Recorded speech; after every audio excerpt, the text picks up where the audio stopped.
शुरुआत कर रहे हैं आज सबसे पहले सबसे बड़ी खबर के साथ। बड़ी खबर यह है कि आसाराम को एक और उम्र कैद हो गई है। जी हां, आसाराम पहले से उम्र कैद झेल रहे हैं। एक रेप के आरोप में दोषी करार दिए गए, उसमें उम्र कैद की सजा आसाराम को मिली है। आसाराम तब से जेल में बंद है। अगली तस्वीर दिखाइए जरा आसाराम की। आसाराम राजस्थान के जोधपुर जेल में अब तक बंद है। एक रेप में दोषी, उम्र कैद, और दूसरे रेप के आरोप में भी दोषी साबित हुए हैं। दोष साबित हो चुके थे। फैसला कोर्ट ने आज सुनाया है और ताउम्र पूरी जिंदगी जेल में रहने की सजा सुनाई है। देखिए जरा, तो 81 साल के आसाराम को उम्र कैद की सजा हुई है। गांधीनगर की सेशंस कोर्ट ने आसाराम पर यह फैसला सुनाया है। 22 साल पुराने केस में आसाराम को सजा हुई है। कोर्ट ने 50,000 का जुर्माना भी लगाया है। दरअसल सूरत की एक शिष्या से आसाराम ने आश्रम में बलात्कार किया था। आसाराम पर धारा 376 यानी रेप के दोष साबित हुए हैं। धारा 377 यानी अप्राकृतिक संबंध के दोषी पाए गए हैं। आसाराम की पत्नी समेत 6 अन्य आरोपी थे इस मामले में। सबूत के अभाव में 5 आरोपी बरी हो गए हैं और एक की मौत हुई। 2013 में अहमदाबाद में इस केस में एफआईआर दर्ज हुई थी। 13 में, 14 में, 1 साल बाद पुलिस ने चार्जशीट दाखिल कर दी। 6 साल पहले भी रेप का आरोप साबित हुआ था। नाबालिग लड़की ने रेप के आरोप आसाराम पर लगाए थे। जांच और मेडिकल टेस्ट में आसाराम पर लगाए गए आरोप सही साबित हुए थे। जोधपुर कोर्ट ने उस वक्त 6 साल पहले उम्र कैद की सजा सुनाई थी। तब से जोधपुर की जेल में बंद है आसाराम। गवाहों को धमकाने, हत्या कराने के आरोप भी आसाराम पर है। आसाराम का असली नाम बहुत कम लोग जानते हैं। आपको बताऊं, उनका असली नाम है आशुमल हरपलानी और आसाराम का जन्म सिंध पाकिस्तान में हुआ था, यह भी कम लोग जानते हैं। अहमदाबाद के मोटेरा में आसाराम ने पहला आश्रम बनाया। 2-3 दशक में 400 आश्रम खड़े कर दिए थे। करीब 10,000 करोड़ की संपत्ति आसाराम ने बनाई इस दौरान।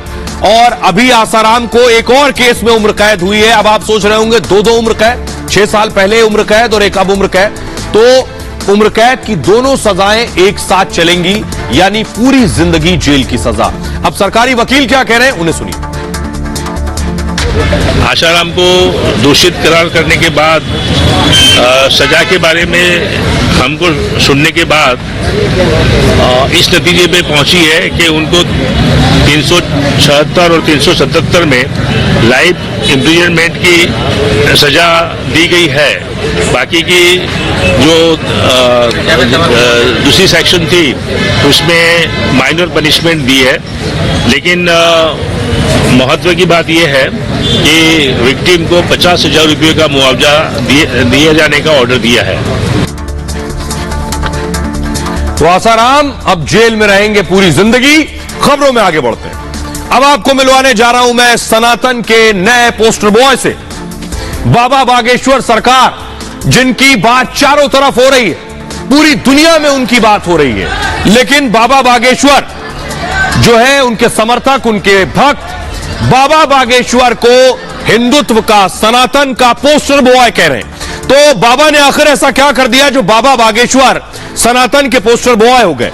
बाबा ने कौन सी वो बातें कही जिन्हें अब सबसे बड़ा झंडा बरदार कहा जाने लगा? ये मैं आपको दिखा रहा हूं, ये आप देख रहे हैं। तो इसलिए सनातन का पोस्टर बॉय कहा जा रहा है क्योंकि बाबा ने ये 5 चीजें कही हैं। उन्होंने कहा, मैं सनातन की रक्षा करूंगा, हिंदू राष्ट्र का निर्माण करूंगा और रामचरितमानस को राष्ट्रीय ग्रंथ बनाना है, राम राज लाना है और घर वापसी करानी। ये वो 5 तत्व हैं जिसने बाबा बागेश्वर को हिंदुत्व का और सनातन का नया पोस्टर बॉय बना दिया है और वो उसका झंडा लेकर सबसे आगे चल रहे हैं। सुनिए जरा क्या कुछ कहा उन्होंने और कौन सी वो ताकत है उनके साथ जो उन्हें सनातन का पोस्टर बॉय बनाती है।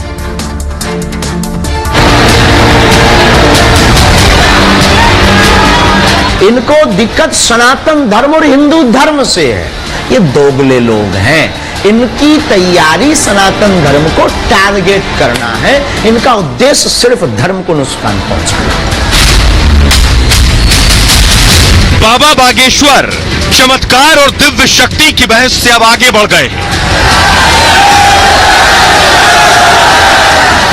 बाबा पर चौतरफा हमला हुआ तो बाबा ने सनातन की आवाज बुलंद की। इनको हमसे दिक्कत नहीं है, हमारे दरबार से दिक्कत नहीं है, इनको दिक्कत सनातन धर्म और हिंदू धर्म से है। एक जैसे रंग के कपड़े पहन करके एक व्यक्ति को छुआकर सबको करंट जैसा लग जाए, वो प्लांटेड नहीं है, वो रियल है। बागेश्वर धाम जो सच है, सच्चा है, डंके की चोट पर ललकार कर बोलता, उसमें इनको नजर आ जाता है पाखंड, अंधविश्वास। इनकी तैयारी सनातन धर्म को टारगेट करना है, इनका उद्देश्य सिर्फ धर्म को नुकसान पहुंचाना है।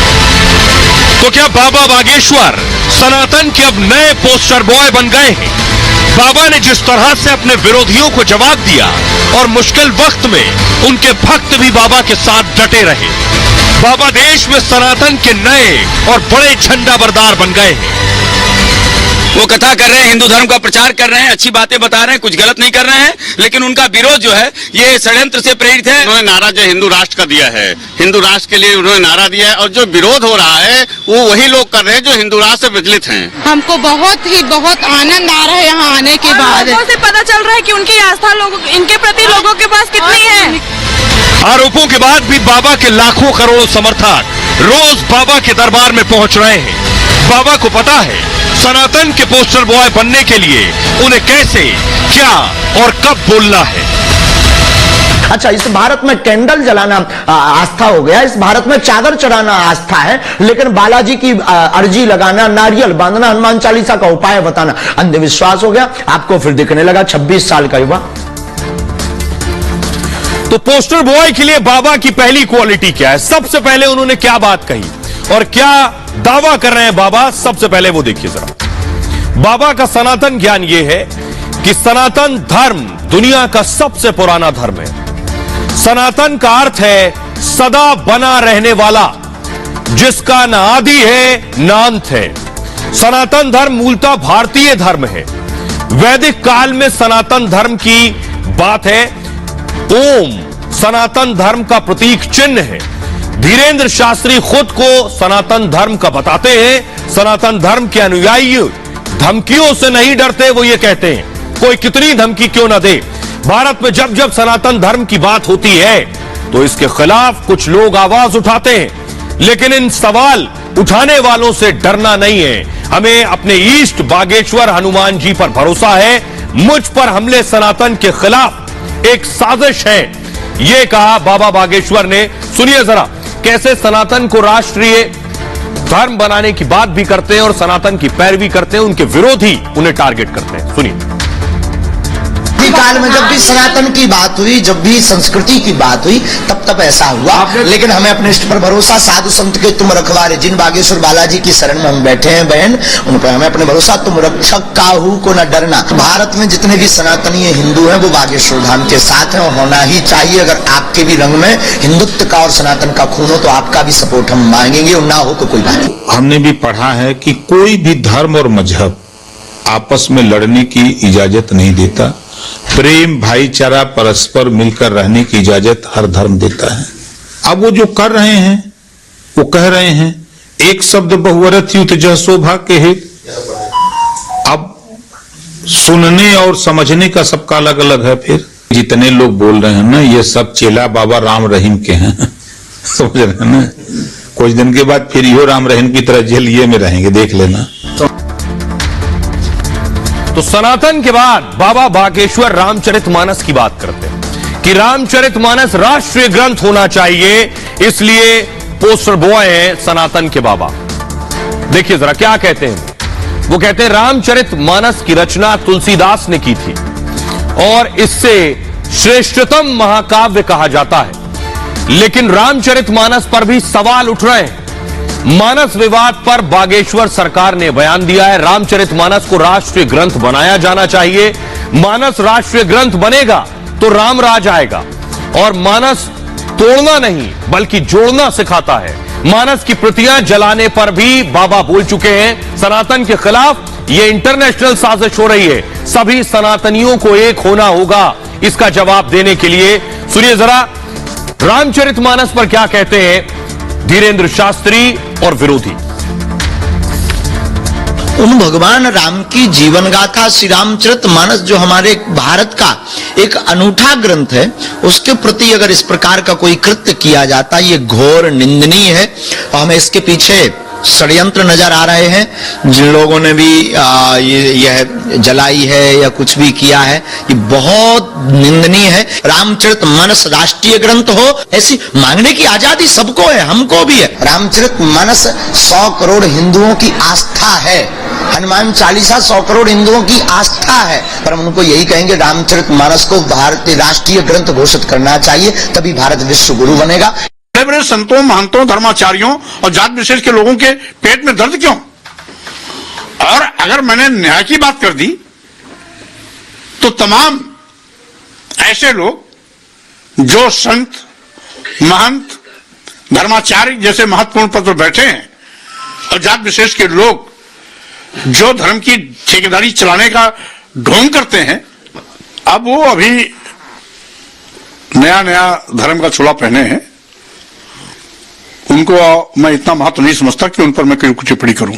अब वो न प्रधानमंत्री हैं न राष्ट्रपति हैं, इसलिए उनके बयान को मैं इतनी गंभीरता से नहीं लेता हूं जितना लेना चाहिए। तो सनातन और रामचरितमानस के बाद बाबा हिंदू राष्ट्र की बात करते हैं कि भारत को हिंदू राष्ट्र बनाना है। क्या कहते हैं वो हिंदू राष्ट्र पर, उनकी हिंदू राष्ट्र की परिकल्पना क्या है, क्या सोचते हैं वो हिंदू राष्ट्र कैसा होगा, ये देखिए। बाबा बागेश्वर ने हिंदू राष्ट्र की सौगंध ली है। तुम मेरा साथ दो, हम हिंदू राष्ट्र बनाएंगे, वो कहते हैं। भारत के लोग घर में छिपकर मत बैठो, सभी सनातनी साथ हो तो भारत हिंदू राष्ट्र हो जाए। हिंदू राष्ट्र में आखिर बुराई क्या है, वो पूछ रहे हैं। दुनिया में इस्लामिक देश है, क्रिश्चियन देश है, वो कहते हैं हिंदुओं के लिए एक हिंदू राष्ट्र नहीं होना चाहिए क्या? क्या हिंदू राष्ट्र की मांग नाजायज है? भारत में राम राज आएगा और राम राज में सभी धर्मों को रहने की आजादी भी होगी। सुनिए जरा सनातन के नए पोस्टर बॉय हिंदू राष्ट्र पर क्या कहते हैं और उनके विरोधी उस पर क्या जवाब देते हैं। तुम हमारा साथ दो, हम हिंदू राष्ट्र बनाएंगे। और एक बात हम प्रार्थना करेंगे भारत के लोगों, अब चूड़ियां पहनकर घर में मत बैठो। ये केवल बागेश्वर धाम पर उंगली उठाने की बात नहीं, प्रत्येक सनातनी पर उंगली उठाई है, अब बाहर निकल करके बताना ही पड़ेगा। आदिकाल का धर्म है और सम्मान है, मुझे पूरा इसके अस्तित्व के नकारने वाला मूर्ख हो सकता है, तो वो तो नहीं है। बस इतना जानना चाहते हैं कि और धर्मों का स्थान है कि नहीं। सभी धर्मों के प्रति सम्मान है मेरा, सबके प्रति। और सनातन हिंदू राष्ट्र रामचरितमानस के बाद भारत के सनातन, बाबा के सनातन के पोस्टर बॉय में एक और तत्व है, वो है घर वापसी का। बाबा घर वापसी का भी अभियान चलाते हैं। घर वापसी पर क्या कुछ किया है? धीरेन्द्र शास्त्री घर वापसी के मिशन पर हैं दरअसल।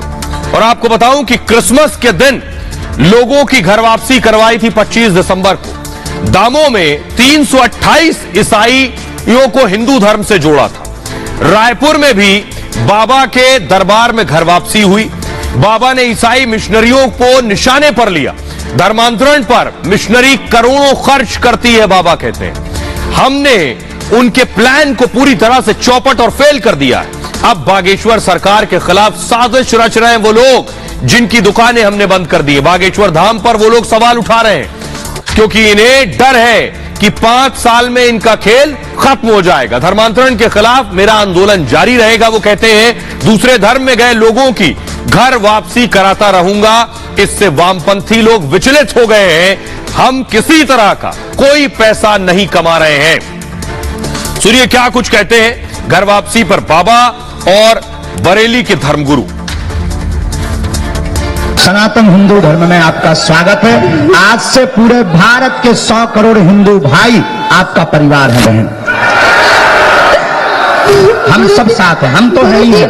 इनकी गारंटी नहीं पर हमारी गारंटी। अगर आप लोग इसे गलत मानेंगे तो ये आपकी विचारधारा है। हम किसी भी प्रकार से किसी को प्रभाव नहीं। सनातन की ताकत, सनातन के मंत्रों का चमत्कार बताते हैं कि सनातन के संतों की तपस्या में कितनी ताकत है, उसका प्रमाण प्रत्यक्ष ये है।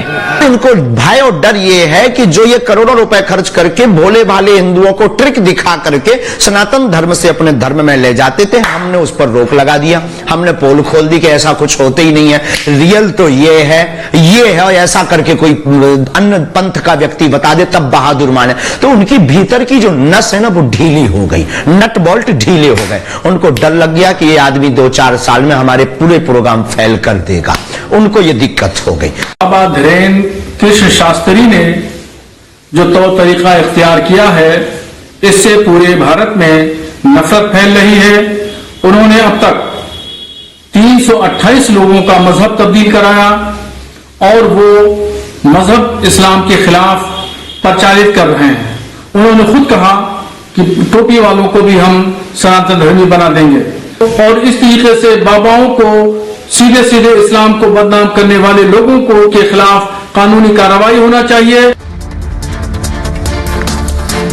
तो बाबा बागेश्वर बेशक सनातन के पोस्टर बॉय है, लेकिन इसकी तैयारी उन्होंने शुरू की है। वो क्या कर रहे हैं, वो पिछले दिनों उत्तराखंड पहुंचे और देखिए रामदेव के सबसे करीबी उनके राइट हैंड बालाकृष्ण से मिले, उत्तराखंड गए थे।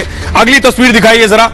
जगत गुरु को आप देख रहे हैं, जगत गुरु के शिष्य हैं बाबा बागेश्वर और जगत गुरु से मिलने पहुंचे, उनका आशीर्वाद लिया जाकर।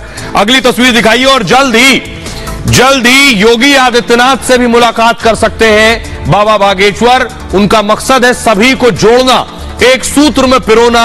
ये उनके सनातन के पोस्टर बॉय होने में और उनकी जो रणनीति है उसका एक हिस्सा है। जरा सुनिए बाबा के भक्त क्या कह रहे हैं। हम समर्थन करते हैं बागेश्वर धाम का और धीरेन्द्र शास्त्री जी वो कथा कर रहे हैं, हिंदू धर्म का प्रचार कर रहे हैं, अच्छी बातें बता रहे हैं, कुछ गलत नहीं कर रहे हैं, लेकिन उनका विरोध जो है ये षड्यंत्र से प्रेरित है। और जो ईसाई धर्म में जो चले गए थे हिंदू, उनका घर वापसी कराने के कारण ये उनका विरोध हो रहा है। धीरेन्द्र शास्त्री जी का जो हम लोग समर्थन करने आए हैं, सबसे मुख्य बात है कि उन्होंने नारा जो हिंदू राष्ट्र का दिया है, हिंदू राष्ट्र के लिए उन्होंने नारा दिया है। और जो विरोध हो रहा है वो वही लोग कर रहे हैं जो हिंदू राष्ट्र से विचलित हैं। हिंदू राष्ट्र ही एक विकल्प है हम लोगों का। देखिए, जो पाखंडी कह रहे हैं उनकी मानसिकता, वो अपनी मानसिकता मतलब वो उनके अंदर अब रह नहीं गई। वो सनातनी विरोधी है। हमारा एक ही नारा है कि तुम हमारा साथ दो, हम तुम्हें जो है हिंदू राष्ट्र देंगे। आज तो बाबा जी हम पिछले 3-4 दिन से देख रहे हैं, अलग अलग तरीके के जो है वो चमत्कार भी दिखा रहे हैं। उनको लेकर कितनी आस्था है आप लोगों की? बहुत आस्था है। हमको तो ये चमत्कार ही लग रहा है, क्योंकि हमको आने की बिल्कुल इच्छा नहीं थी। हमें बाबा का स्वप्न आया कि हम यहाँ आए, उनका दर्शन करें। हमको बहुत आनंद आ रहा है यहाँ आने के बाद। लोगों से पता चल रहा है कि उनकी आस्था इनके प्रति लोगों के पास कितनी है, उनके कितना विश्वास है बाबा की जो है शक्ति पर। तो बाबा बागेश्वर का प्लान क्या है वो आपने जान लिया, लेकिन कल के बजट का प्लान क्या है ये मैं आपको बताने जा रहा हूं। प्लान ये है कि कल आने वाला है आपका बजट, तो बजट में आपको मिलेगा क्या, आज से इसकी तैयारी शुरू हो गई है। आज दरअसल देख रहे हैं आप, राष्ट्रपति के अभिभाषण के साथ बजट सत्र की शुरुआत हुई है। वो तस्वीर दिखा रहा हूं। प्रधानमंत्री नरेंद्र मोदी राष्ट्रपति द्रौपदी मुर्मू को खुद रिसीव करने पहुंचे। उसके बाद यहां से लेकर प्रधानमंत्री नरेंद्र मोदी राष्ट्रपति को अंदर, ये देख रहे हैं प्रेसिडेंट बॉडीगार्ड्स, बाकायदा उनके बॉडीगार्ड्स का दस्ता पहुंचता है रिसीव करने, और उसके बाद अंदर सेंट्रल हॉल तक जाते हैं। अंदर की तस्वीर दिखाई जरा। उसके बाद राष्ट्रपति का अभिभाषण शुरू हुआ। राष्ट्रपति के अभिभाषण के साथ ही सत्र की शुरुआत होती है। हर नए साल पर जो बजट सेशन शुरू होता है फरवरी से, उसकी शुरुआत जो होती है वो राष्ट्रपति के अभिभाषण से होती है और 1 तारीख को बजट आता है, 31 को इकोनॉमिक सर्वे। अगली तस्वीर दिखाई। उसके बाद सर्वे आया जिसे वित्त मंत्री निर्मला सीतारमण ने पढ़ा। आइए अब आपको बताते हैं आपके लिए कल के बजट में क्या होने वाला है। सभी की उम्मीद है, सभी जानना चाहते हैं कि कल उनके लिए बजट में क्या होगा। तो ये देखिए आपके सामने आ गया, बजट में आपको क्या मिलेगा।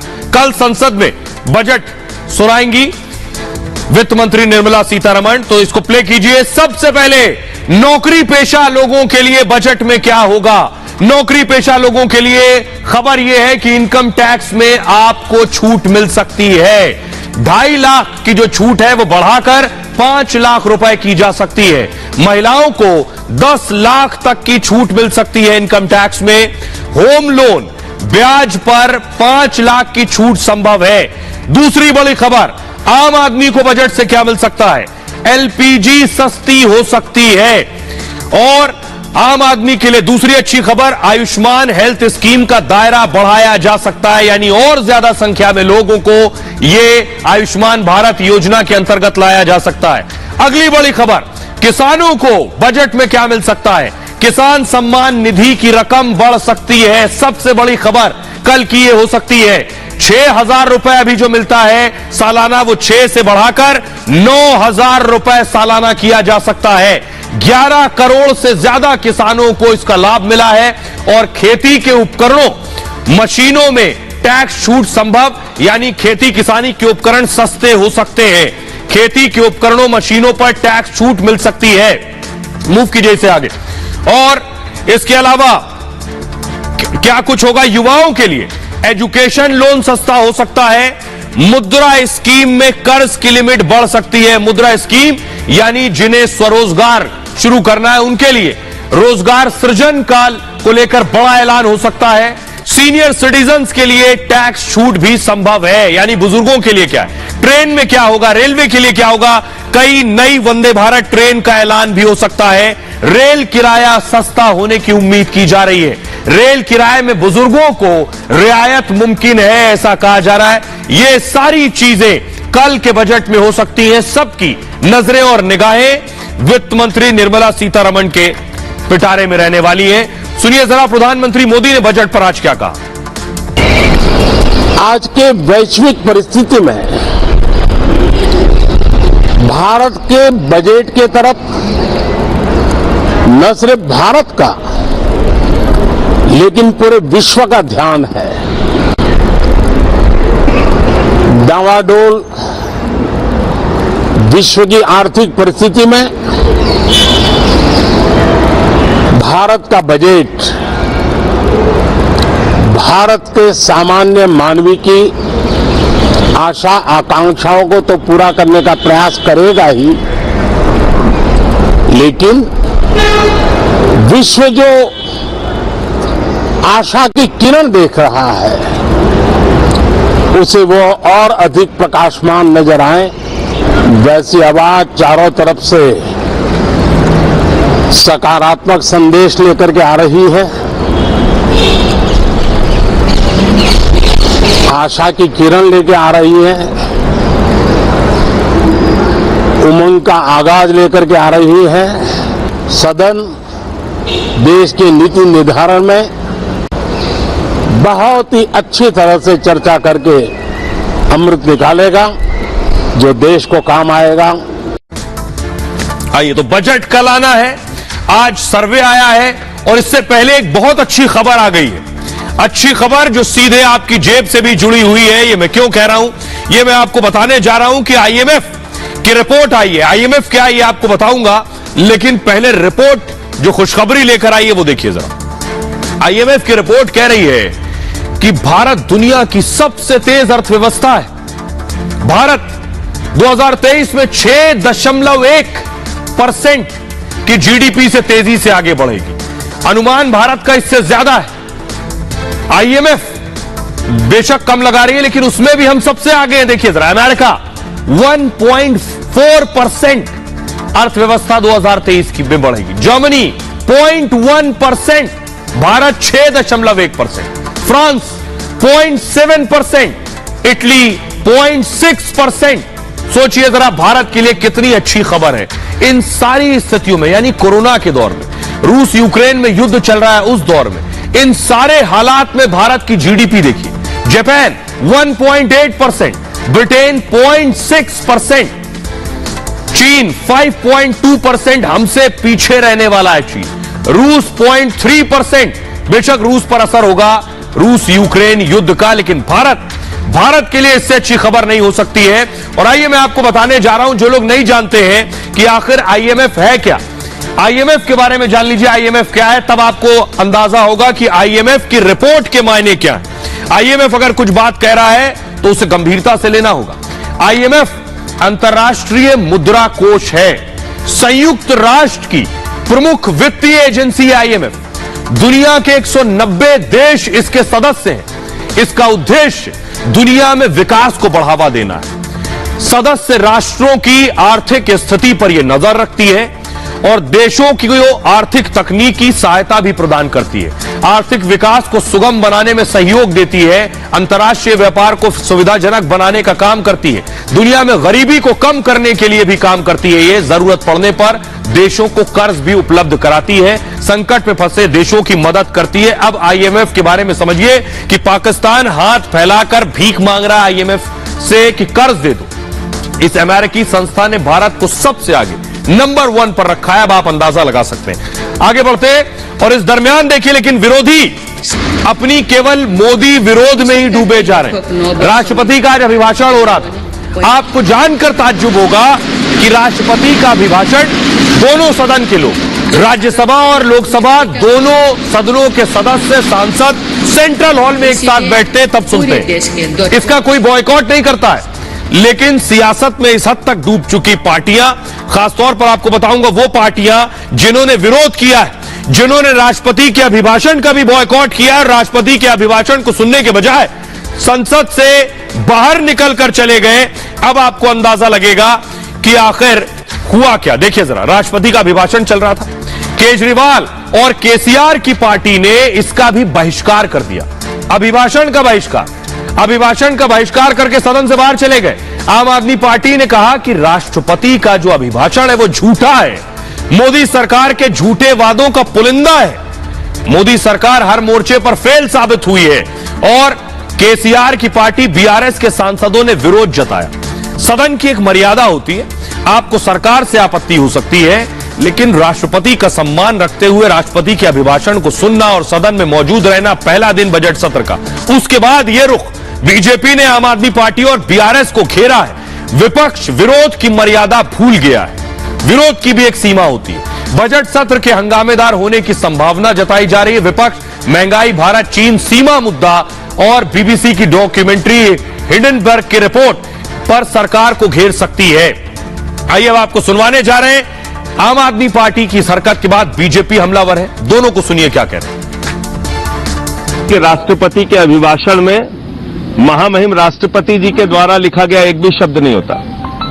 ये सरकार के लिखी गई घोषणाएं होती हैं, सरकार के लिखी हुई योजनाएं, उनके झूठे दावे, उनके झूठे वादे होते हैं। मैं सुन रहा था एक हास्यास्पद तर्क हमारे देश के प्रधानमंत्री ने दिया और वो कह रहे हैं कि एक आदिवासी महिला राष्ट्रपति के अभिभाषण का हमने बहिष्कार किया।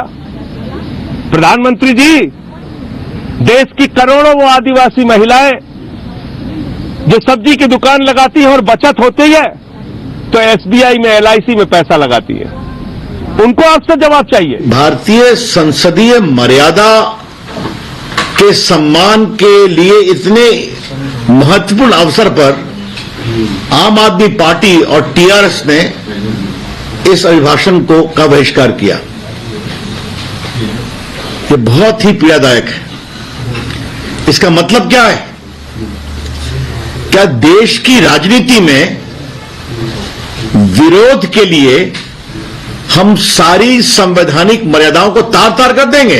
यह आपने देश के राष्ट्रपति की मर्यादा का अपमान किया है और भारत की संसदीय परंपरा की मर्यादा को भी बहुत ही निचले स्तर पर आपने उतारा है। नहीं, आम आदमी पार्टी नहीं, कांग्रेस का बयान सुनेंगे तो आपको शर्म आ जाएगी। देखिए जरा कांग्रेस राष्ट्रपति के लिए क्या कह रही। कांग्रेस के नेता मनीष तिवारी ने ट्वीट करके क्या कहा। संसद के संयुक्त सत्र में राष्ट्रपति के अभिभाषण का उद्देश्य क्या है? बड़ी बात समझिएगा। 10 साल सरकार रही तो राष्ट्रपति के अभिभाषण के उद्देश्य पर सवाल नहीं उठाए। आज सरकार में नहीं है, सरकार से बाहर है, तो राष्ट्रपति का अभिभाषण भी बेकार लग रहा है इन्हें, उस पर भी सवाल उठा रहे हैं, उसके उद्देश्य पर सवाल उठा रहे हैं। अगर राष्ट्रपति अपने मन की बात नहीं रख सकती, वो ये कह रहे हैं, भाषण और अभिव्यक्ति की स्वतंत्रता, इस पर गंभीरता से बहस होनी चाहिए। कांग्रेस के इस सवाल पर क्या कहा जाए, उससे पहले जरा कांग्रेस के अध्यक्ष के बयान को सुनिए। इस सत्र में बहुत से मुद्दे हम उठाने के लिए तैयार किए हैं खास करके जो इन्फ्लेशन, अनएम्प्लॉयमेंट, ये तो मुद्दे पहले से भी है। उस साथ ही साथ जो ये देश का पैसा बर्बाद हो रहा है, जो LIC का हो, SBI का हो, नेशनलाइज दूसरे बैंकों का हो, पूरे सरकारी बैंक मन माने जो चंद कैपिटलिस्ट लोगों को पैसे देकर आज उनके पैसे बर्बाद कर रहे हैं। उसके बारे और जो रिपोर्ट्स इकोनॉमिक सर्वे के ऊपर भी जो कुछ आएगा वो भी हम बताएंगे। तो ये है विपक्ष और विरोधियों का रुख। सिर्फ इसलिए राष्ट्रपति का अपमान, मोदी विरोध में इस हद तक आ चुके हैं। खबरों में आगे बढ़ते हैं। पड़ोसी देश की बात करते हैं। आटा और ऑटो ने आंसू निकाल दिए। पाकिस्तान में और बुरे हालात हो गए। आज शहबाज शरीफ के लिए इस स्थिति में आ गए शहबाज शरीफ की आपको बड़ी खबर बताऊं कि यूएई के राष्ट्राध्यक्ष जो हैं, पाकिस्तान की कंगाली की हालत सुनने के बाद इनके देश जाने से मना कर दिया। बहाना बना दिया कि ठंड ज्यादा है, लेकिन हकीकत यह है कि हालात खराब है। अगली तस्वीर दिखाई जरा। पेट्रोल पंप पर पेट्रोल नहीं मिल रहा है। अगली तस्वीर दिखाइए। न पेट्रोल मिल रहा है, न लाहौर में पेट्रोल मिल रहा है। ये दो तस्वीरें आप देख रहे हैं। ये देखिए, आग लग गई, न गैस मिल रही है। ये लोगों ने आग लगा दी क्योंकि पेट्रोल नहीं मिल रहा था। लोगों में इस कदर गुस्सा है। देखिए पाकिस्तान की तस्वीर आप देख रहे हैं। पेट्रोल पंप पर धुआं उठ रहा है। लोगों को पेट्रोल इतना महंगा मिल रहा है कि खरीदने की हालत में नहीं, इसलिए पेट्रोल पंप पर आग लगा दी है लोगों ने। आखिर ये गुस्सा क्यों है? गुस्सा इसलिए कि पहले तो पेट्रोल नहीं मिल रहा है, डीजल नहीं मिल रहा है, और मिल भी गया तो गाड़ी खरीदने की हालत में नहीं बचे। देखिए जरा हालात क्या है पाकिस्तान में। गाड़ी देखिए जरा। सबसे पहले मैं आपको बताने जा रहा हूं, कार, ऑल्टो कार जो लगभग 4 लाख में आप भारत में खरीदते हैं, पाकिस्तान में ये ऑल्टो कार 18 लाख रुपए की मिल रही है। 4 लाख की भारत में, पाकिस्तान में 18 लाख।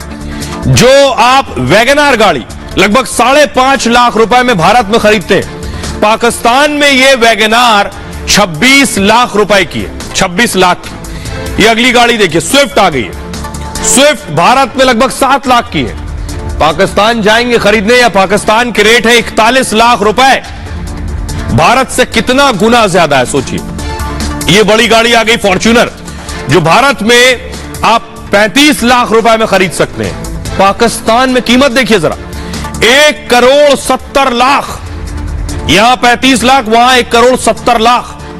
अब दूर मत जाइए। यह बाइक तो बहुत से लोगों ने चलाई होगी, स्प्लेंडर बाइक 75,000 रुपए तक में भारत में मिल जाती है। पाकिस्तान में देखिए जरा, 2,75,000 में मिल रही है। अब देखिए 100 रुपए में पेट्रोल भारत में है, पाकिस्तान में 250 रुपए। यानी ना तो गाड़ी खरीदी जा पा रही है, ना तेल भरवाया जा पा रहा है। $1 भारत में 81 रुपए, पाकिस्तान में 261 रुपए इसकी कीमत है। ये जो हाल है, ये पाकिस्तान के हाल है, जो बता रहे हैं कि वहां कोई जाने को तैयार नहीं है। अब आपको एक और बड़ी बात बताता हूं। पाकिस्तान की संसद में, कई दिन से मैं आपको दिखा रहा हूं कि पाकिस्तान में आटा नहीं मिल रहा, तो पाकिस्तान के एक सांसद रोटी लेकर संसद में पहुंच गए। दिखाता हूं आपको, देखिए जरा। सांसद के हाथ में रोटी है, शाम को एक घर खाए रोटी है। ये देख रहे हैं आप, मुश्ताक अहमद खान हाथ में रोटी लेकर सांसद संसद में पहुंच गए हैं। ये दुनिया की पहली संसद होगी, दुनिया का पहला देश होगा जहां के सांसद रोटी लेकर संसद में पहुंचकर और बता रहे हैं रोटी खरीदने की हालत नहीं है। एक रोटी 25 रुपए की मिल रही है। सोचिए जरा, 25 रुपए की एक रोटी। सांसद गुहार लगा रहा है कि देश का क्या हाल कर दिया, देश के हालात कितने बदतर हैं। अब जरा पहले सांसद को सुनिए, फिर आपको बताऊंगा कि यूएई ने भी आने से मना कर दिया पाकिस्तान में। सुनिए जरा सांसद को। ये रोटी 20 रुपए की पेशावर के अंदर मिल रही है। औसत हर पाकिस्तानी फैमिली की तादाद 6 है। अगर एक रोटी सुबह, दोपहर और शाम को एक घर खाए तो ये 18 रोटियां, मिस्टर चेयरमैन, 9 करोड़ लोग खत गुर्बत से नीचे हैं। 200-300 रुपए उनकी रोजाना आमदन है। वो कैसे अपने अपने लिए रिज़्क का इंतजाम करें, अपने बच्चों के लिए रोटी का इंतजाम करें। यह जुल्म है मिस्टर चेयरमैन, जो कि हुक्मरानों की वजह से हैं। अब आपने रोटी का हाल देख लिया, अब पाकिस्तान क्या करेगा? पाकिस्तान यह करने वाला है कि अपना एयरपोर्ट बेच रहा है, पाकिस्तान यह करने वाला है कि अपने बैंक बेच रहा है। ये देखिए जरा, यह है पाकिस्तान का एयरपोर्ट, इस्लामाबाद एयरपोर्ट। बनाया था कि हवाई जहाज यहां आकर उतरेंगे, लेकिन इसको बेचने की हालत आ गई है। अब बेचेंगे तब कुछ पैसा आएगा, और जब पैसा आएगा तब कुछ वहां के लोगों को मिलेगा। अगली तस्वीर दिखाई जरा, यह पाकिस्तान का नेशनल बैंक है, NBP, national bank of Pakistan. इसे बेचने की हालत आ गई है। पाकिस्तान की यह स्थिति है, और पाकिस्तान को ना कोई पैसा देने को तैयार है, ना उनके देश में आने को तैयार है। देखिए जरा, अब मैं आपको बताने जा रहा हूं, एयरपोर्ट और बैंक सब बिकने वाला है। क्या क्या बिकाऊ है ये आप दोनों तरफ देख रहे हैं। एक तरफ आप देख रहे हैं नेशनल बैंक ऑफ पाकिस्तान, दूसरी तरफ एयरपोर्ट है। शाहबाज की हालत देखकर आपको अंदाजा हो जाएगा हालत क्या है। पाकिस्तान डिफॉल्टर होने की कगार पर आ गया। पाकिस्तान के पास बस एक हफ्ते का फंड बचा है, और विदेशी मुद्रा भंडार घटकर 3.7 अरब डॉलर तक आ गया है। पाकिस्तान पर करीब 100 अरब डॉलर का कर्ज है, 100 अरब डॉलर का कर्ज, 21 अरब डॉलर का कर्ज इसी वित्तीय वर्ष में चुकाना है। चीन, सऊदी अरब, यूएई ने खैरात देने से इनकार कर दिया है कि अब हम कर्जा नहीं देंगे आपको। यूएई के राष्ट्रपति ने, सोचिए, पाकिस्तान आने से मना कर दिया, दौरा रद्द कर दिया। यूएई से और कर्ज मांगने की तैयारी में दरअसल शहबाज शरीफ थे। यूएई को लग रहा था इनके देश जाऊंगा, ये अपनी कंगाली दिखाएंगे और पैसा मांग लेंगे, इसलिए जाने से ही मना कर दिया। मजबूरी में सरकारी कंपनियों में अब शहबाज हिस्सेदारी बेच रहे हैं। यूएई को 5 बड़ी सरकारी कंपनियों में अपनी हिस्सेदारी बेचेंगे, बैंक बेच देंगे, एयरलाइन बेच देंगे, सब कुछ बेच देंगे। इस्लामाबाद एयरपोर्ट का मैनेजमेंट यूएई को देने जा रहे हैं वो, नेशनल बैंक और तेल कंपनी में भी हिस्सेदारी बेच देंगे। आईएमएफ के सामने लोन के लिए गिड़गिड़ा रहा है पाकिस्तान। ये वही आईएमएफ है जो मैंने शुरू में आपको बताया, जिसने भारत को टॉप पर रखा है जीडीपी में, 6.1%। उस आईएमएफ से पाकिस्तान कर्ज के लिए भीख मांग रहा है। आईएमएफ की टीम पाकिस्तान का दौरा कर रही है। लोन के लिए पाकिस्तान के सामने आईएमएफ ने बाकायदा शर्तें रख दी हैं। उसे 20,000 करोड़ के और टैक्स लगाने होंगे, पेट्रोल, डीजल और बिजली की कीमत बढ़ानी होगी, सरकारी खर्चों में भी पाकिस्तान को कटौती करनी होगी। इसके अलावा दूसरा कोई विकल्प है नहीं पाकिस्तान के पास। ऐसा क्यों हो रहा, किन हालात में हो रहा है, ये मैं आपको बताने जा रहा हूं। ये तस्वीर आप देख रहे हैं, ये वो मस्जिद है जहां कल धमाका हुआ। ध्यान से देखिए, पूरी छत उड़ गई। धमाका इतना भीषण था कि छत उड़ गई पूरी मस्जिद की। सोचिए 100 लाशें पाकिस्तान में बिछ गई इस धमाके में, 100 लोग मर गए। अगली तस्वीर दिखाई जरा, ये आप देख रहे हैं, रेस्क्यू का काम अभी भी चल रहा है, लोगों को निकाला जा रहा है। ये देख रहे हैं, बॉडीज, डेड बॉडीज निकाली जा रही है। पाकिस्तान की हालत ये है। अगली तस्वीर दिखाई जरा, और ये आप देख रहे हैं 100 लोगों की मौत हो गई है धमाके में। ताबूत ही ताबूत जनाजे नजर आ रहे हैं जहां तक नजर जा रही है। ये पाकिस्तान ने खुद दरअसल जो जहर बोया, जो सांप पाले हैं, वही अब डस रहे हैं। देखिए जरा पाकिस्तान में हुआ क्या। पाकिस्तान में ये देख रहे हैं आप, जरा देखिए, लाशों के ढेर लग गए। पेशावर में पुलिस लाइन की मस्जिद में धमाका हुआ था ये, और टीटीपी के फिदाइन हमले में 100 लोगों की मौत हुई है, 225 लोग घायल हैं इसमें। और टीटीपी कमांडर उमर खालिद खुरासानी की हत्या का बदला लिया है। अगस्त 2022 में खालिद खुरासानी की हत्या हुई थी। टीटीपी ने आईएसआई की शह पर हत्या का आरोप लगाया है, और बदला लेने के लिए टीटीपी का पाकिस्तान की पुलिस पर हमला है। दरअसल ये पुलिस लाइन में एक मस्जिद थी, तो पुलिस वाले ही नमाज पढ़ने आए, उनके परिवार वाले, उनके घर के लोग, इसलिए 100 लोगों की जो मौत हुई है वो पुलिस वाले, उनके परिवार के लोग। एक के बदले टीटीपी ने 100 लोगों की जान ले ली। आत्मघाती हमलावर का कटा सिर मिला है। पाकिस्तान ने भारत के खिलाफ आतंकियों को पाला। पाकिस्तान की सेना, सरकार ने आतंकियों को शह दी, और तालिबान को भी पाकिस्तान ने ही खड़ा किया। शुरू में तालिबान सरकार का समर्थन किया करता था तो अच्छा लगता था, अब तालिबान ही पाकिस्तान का दुश्मन बन गया है। और पाकिस्तान में आतंकी घटनाएं 28% बढ़ गई। टीटीपी ने एक साल में 400 से ज्यादा आतंकी हमले किए। 2 महीने में 16 पाकिस्तानी सैनिकों की हत्या कर दी है। बॉर्डर पर पाकिस्तान पर लगातार फायरिंग कर रहा है तालिबान। ये हालात है पाकिस्तान के। अब आप अंदाजा लगाइए पाकिस्तान के लिए कितनी मुश्किलें हो रही हैं अब तालिबान से निपटना। तो भारत के लिए जो कांटे बो रहे थे वो कांटे अब पाकिस्तान को ही जख्म दे रहे हैं। खबरों में आगे बढ़ते हैं।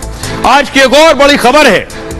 अडानी का नाम पिछले 3 से 4 दिन से आप सुन रहे हैं। कहा जा रहा है एक रिपोर्ट आई और ऐसी रिपोर्ट है कि क्या आप LIC की पॉलिसी आप निकाल लें, बैंक में पैसा सुरक्षित है या नहीं।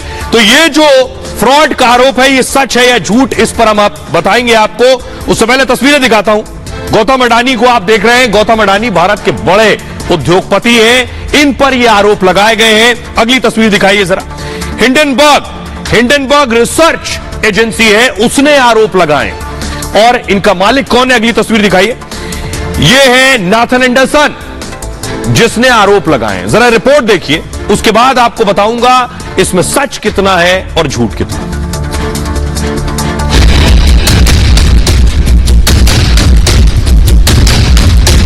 अडानी ग्रुप के खिलाफ अमेरिकी कंपनी हिंडनबर्ग की रिपोर्ट ने शेयर मार्केट, LIC और SBI में निवेश करने वालों की चिंता बढ़ा दी है।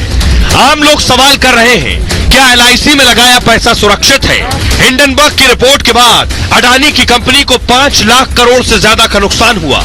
ऐसे में लोगों की चिंता बढ़ गई है, उनका पैसा डूब तो नहीं गया। लोगों के जहन में हजारों सवाल हैं। क्या उनकी LIC की पॉलिसी सुरक्षित है? क्या बैंक में रखा उनका पैसा पूरी तरह सुरक्षित है? तो हम आपको बताएंगे अडानी पर अमेरिकी रिपोर्ट कितनी सच कितना झूठ। आइए अब मैं आपको बताने जा रहा हूं अडानी पर जो आरोप लगाए गए हैं उसमें अडानी ने क्या जवाब दिया। ये तो मैं आपको बाद में बताऊंगा, कल की खबर है। लेकिन आज मैं आपको बताने जा रहा हूं कि आखिर जो आरोप लगाए गए हैं उसमें हकीकत कितनी।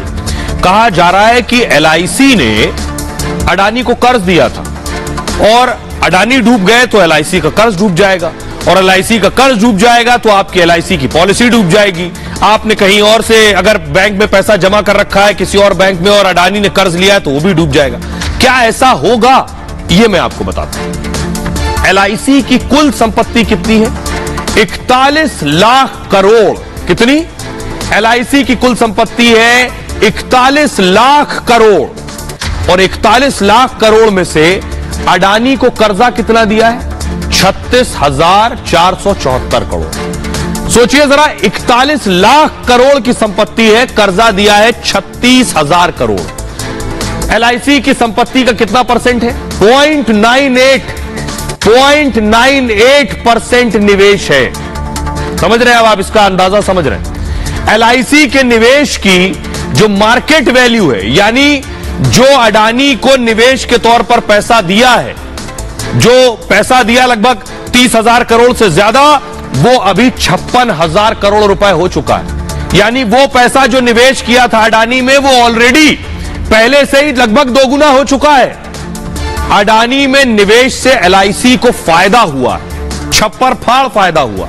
विदेशी कंपनियों का भरोसा अडानी पर आज भी कायम है। ये मैं क्यों कह रहा हूं? विदेशी company JP Morgan, bank of America, city credit, standard chartered जैसी कंपनियों ने अडानी ग्रुप में निवेश किया है। और ये जो विदेशी कंपनियां हैं ये ठोक बजाकर रिसर्च और तैयारी के बाद ही निवेश करती हैं। इनके लिए दूसरे के पैसे से ज्यादा अहमियत अपना पैसा रखता है विदेशी कंपनियों के लिए। अडानी को जांच परख कर ही उन्होंने निवेश किया। देसी से ज्यादा विदेशी कंपनियों ने ग्रुप को कर्ज दिया हुआ है। UAE की कंपनी ने अडानी ग्रुप में निवेश किया। अबू धाबी की कंपनी IHC ने 3,261 करोड़ रुपए निवेश किए। अडानी ने 20,000 करोड़ के FPO में निवेश किया है। और IHC के चीफ एग्जीक्यूटिव ऑफिसर का बयान आया है। बयान यह कि अडानी ग्रुप के सिद्धांतों में हमारा पूरा विश्वास और पूरा भरोसा है। अब आप अंदाजा लगाइए। अब आपको बताता हूं मैं कि आखिर क्या सवाल किए हैं, क्या जवाब दिए। सरफेस फ्लोर ग्राफिक्स है, क्या जवाब दिए हैं अडानी ने जो आरोप लगे हैं उनके ऊपर, वो देखिए जरा। ये है आरोप लगाने वाली कंपनी के मालिक नाथन और ये अडानी। नाथन ने कहा कि फर्जीवाड़ा करके अडानी ने शेयरों के दाम बढ़ा दिए। अडानी का कहना है ये आरोप झूठे हैं। शेयर की खरीद फरोख्त में उनका कोई दखल नहीं होता, कौन शेयर खरीद रहा कौन बेच रहा। कंपनी ने कहा फर्जी कंपनियां बनाई और फर्जी कंपनी बनाकर अपने ही शेयर खरीदे और दाम बढ़ाए। अडानी ने कहा यह निवेश पूरी तरह से पारदर्शी है, फर्जी कंपनियों से मेरा कोई संबंध नहीं है। दूसरा तीसरा आरोप था कि मनी लॉन्ड्रिंग की काली कमाई कंपनी में लगाई है, यानी विदेश में जो पैसा है मनी लॉन्ड्रिंग का, उसके जरिए कंपनी में पैसा लगाया है। इस पर अडानी ग्रुप का कहना है मनी लॉन्ड्रिंग के आरोप झूठे हैं, आरोपों के कोई सबूत नहीं दिए इस रिसर्च कंपनी ने। इस कंपनी ने कहा अडानी का कारोबार हवाई है, कर्ज ज्यादा है, यानी एक गुब्बारा बनाया है अडानी ने, वो गुब्बारा फट सकता है, हवाई है। इस पर अडानी का कहना है कई विदेशी बैंकों का निवेश है हमारी कंपनी में और पारदर्शिता के चलते ही निवेश है। हमारी रेटिंग सबसे ज्यादा हाई है, इसलिए विदेशी बैंक विदेशी कंपनियां हम में निवेश करती हैं। अगले आरोप जो लगाया कर्ज नहीं चुका पाएंगे अडानी, जो आरोप लग रहा है कर्ज नहीं चुका पाएंगे और भाग जाएंगे। अडानी का कहना है ग्रुप पर कर्ज का बोझ बढ़ नहीं रहा है, घट रहा है, यानी हम कर्ज चुका रहे हैं, मुनाफा हमारा बढ़ रहा है, इसलिए जो भागने के आरोप है सरासर गलत है। सरकारी कंपनियों का पैसा डुबोएगी अडानी, यह आरोप लगाया। इस पर उनका कहना है निवेश सुरक्षित है, कैश फ्लो से कर्ज चुकाने का भरोसा है। उन्होंने कहा हमारे पास इतना मुनाफा आ रहा है कि हम सारा कर्ज भी चुका देंगे, जिनका पैसा है उनको भी वापस दे सकते हैं। यह कहा गया डायमंड ट्रेड में घोटाला किया है, मनी लॉन्ड्रिंग की है। इस पर उनका कहना है सीस्टैट और सुप्रीम कोर्ट तक ने हमें बरी किया है इस मामले में। लोगों की गाढ़ी कमाई लूट रहा है अडानी ग्रुप। उनका कहना है एफपीओ को नुकसान पहुंचाने के लिए ये आरोप लगाए जा रहे हैं। बड़ी बात यह है कि अडानी ग्रुप का कहना है ये जो आरोप लगाए जा रहे हैं इसका मकसद है कंपनी को नुकसान पहुंचाना, क्योंकि दर्शकों को बताऊं जो शेयरों की खरीद और बिक्री होती है वो सिर्फ भावनाओं पर, सेंटीमेंट्स पर होती है। लोगों को लगता है ये कंपनी डूब सकती है, शेयर बेचना शुरू कर देते हैं। लोगों को लगता है ये कंपनी आगे बढ़ेगी, शेयर खरीदते हैं। तो सेंटीमेंट्स का बिजनेस है ये, और इस तरह की रिपोर्ट नुकसान पहुंचाती है। एक्सपर्ट्स क्या कहते हैं उन्हें सुनिए। LIC का जो बिजनेस है, मेन बिजनेस है, वो है इंश्योरेंस पॉलिसीज देना और उससे वो मुनाफा कमाती है। और जो SBI का मेन बिजनेस है वो बैंकिंग है और जिससे वो मुनाफा कमाता है। जब वो निवेश करता है अडानी ग्रुप के शेयर्स के अंदर, तो उन शेयर्स की जो वैल्यू है, उनकी जो बैलेंस शीट है उसके अंदर कितनी वैल्यू है, और अगर उसको मार्केट में बेचा जाए, उनके जो असेट्स हैं तो वो कितनी वैल्यू बनती है, उस पर निर्भर करता है। और क्योंकि ये व्यापार चलता आ रहा है और अभी भी उसकी नेटवर्थ कहीं गुना ज्यादा है, तो जो LIC और SBI ने निवेश किया है वो कहीं गुना सुरक्षित है इस बात पर कि जो हिडनबर्ग की रिपोर्ट है वो कितना उसको जो है हिडनबर्ग की रिपोर्ट किस तरीके से उसे प्रदर्शित करती है। तो जरूरी बात यह है कि किसी भी रिपोर्ट को अपनाने से पहले। तो आपने एक्सपर्ट को सुन लिया। अब मैं आपको बताने जा रहा हूं ये जो रिपोर्ट बनाते हैं जिनका नाम है नाथन, इनके बारे में बताते हैं। ये जो कंपनी है हिंडनबर्ग, ये कौन है? Nathan Anderson. पिलर ग्राफिक से देखिए जरा। हिंडनबर्ग कंपनी के मालिक को इस वक्त आप देख रहे हैं, इनका नाम है नाथन एंडरसन। एंडरसन ने किया क्या है? ग्रेजुएट है ये, नौकरी नहीं थी इनके पास, बेरोजगार थे। उसके बाद एक डेटा रिसर्च कंपनी में नौकरी मिल गई। एंडरसन पैसों के इन्वेस्टमेंट का मैनेजमेंट देखते थे। उसने डेटा शेयर मार्केट को बारीकियों से जाना, समझा, सीखा। उसके बाद ये क्या करने लगा? 2017 में फाइनेंशियल रिसर्च कंपनी हिंडनबर्ग शुरू कर दी। शेयर मार्केट, इक्विटी, क्रेडिट पर यह रिसर्च करती है कंपनी। शेयर मार्केट से जुड़ी कंपनियों की जानकारी जुटाती है। एंडरसन अब तक क्या करते हैं? कई कंपनियों को कंगाल बना चुके हैं। इनका यही काम है, इस तरह की रिपोर्ट जारी करते हैं, लोगों के सेंटीमेंट्स को हर्ट करते हैं। जो शेयर बिके वो लोग डर के मारे अपने शेयर बेच देते हैं और कंपनी को दिवालिया बना देते हैं। ये करते हैं ये। 2020 में देखिए क्या किया। निकोला अमेरिकी ट्रक कंपनी पर इसी तरह की एक रिपोर्ट जारी कर दी। लोगों में डर और दहशत। कंपनी के शेयर 20-80% तक गिर गए, 80% गिर गए, कंपनी खत्म। 2022 में ट्विटर पर रिपोर्ट जारी की थी। ट्विटर के शेयर करीब 20% गिर गए। उसके बाद 2023 में अब अडानी ग्रुप पर रिपोर्ट जारी की है। अडानी ग्रुप के भी शेयर गिरे हैं। लेकिन इस तरह की रिपोर्ट पर उन उद्योगपतियों को फर्क नहीं पड़ता जो दरअसल पूरे भरोसे के साथ काम करते हैं और जो सच के साथ काम करते हैं। खबरों में आगे बढ़ते हैं। आज की एक और बड़ी खबर है, योगी के गढ़ में शालीग्राम। तस्वीरें दिखाने जा रहा हूं, हमारे सहयोगी साथ साथ चल रहे हैं, देख रहे हैं। गोरखपुर पहुंचने वाली है। जी हां, बड़ी खबर ये जो आप देख रहे हैं, शालीग्राम पत्थर ये गोरखपुर पहुंचने वाले हैं। इससे दरअसल मूर्ति बननी है श्री राम की और राम माता सीता की मूर्तियां बननी है। ये मैं आपको बताऊं संक्षेप में और आपको सुनवाऊंगा जनकपुर के लोग क्या कह रहे हैं। ये देखिए जरा। तो बिहार से होते हुए उत्तर प्रदेश पहुंच चुकी है शालीग्राम और गोपालगंज से कुशीनगर पहुंची है। कुशीनगर के बाद गोरखपुर पहुंचेगी और कुशीनगर गोरखपुर में देवशिला का स्वागत किया जाएगा। शहर के सभी चौक चौराहों पर पुष्प वर्षा की जाएगी। विधि विधान से शालीग्राम सरकार की पूजा होगी और गोरक्षनाथ मंदिर में देवशिला रथ का रात्रि विश्राम भी हो जाएगा। रथ को मंदिर परिसर में सुरक्षित खड़ा कर दिया जाएगा और देवशिला के साथ आने वाले लोग हिंदू सेवा आश्रम में रुकेंगे। 1 फरवरी को मुख्यमंत्री योगी आदित्यनाथ अयोध्या के लिए रवाना करेंगे। 2 फरवरी को अयोध्या पहुंचेगी। अब जरा सुनिए, हमारे सहयोगी जो नेपाल में मौजूद थे, नेपाल के दामाद लगे श्री राम, तो नेपाल के लोग अपने दामाद पर क्या कुछ कह रहे हैं, सुनिए। जनक सुता जग जननी जानकी अतिशय प्रिय करुणा निधान की, ताके युगपद कमल मनाऊं तासु अमित जीवन फल पाऊं। हमारा उनके साथ यही रिश्ता है कि हम उनको पहुना मानते हैं। जी, दामाद जी। और हम बेटी पक्ष वाले हो गए। जब तक किशोरी जी नहीं हुई तब तक राजा दशरथ के लड़के को कोई नहीं जानता था। राम जी पहुन माला जे। तो जनकपुर के लोगों को आप सुन रहे थे जहां से माता सीता आती है। बहरहाल ये भारत की बात है। मैं इतना ही, आप अपना बहुत ख्याल रखिए। एक छोटे से ब्रेक के लिए रुक रहे हैं, लौट रहे हैं कुछ और बड़ी खबरों के साथ।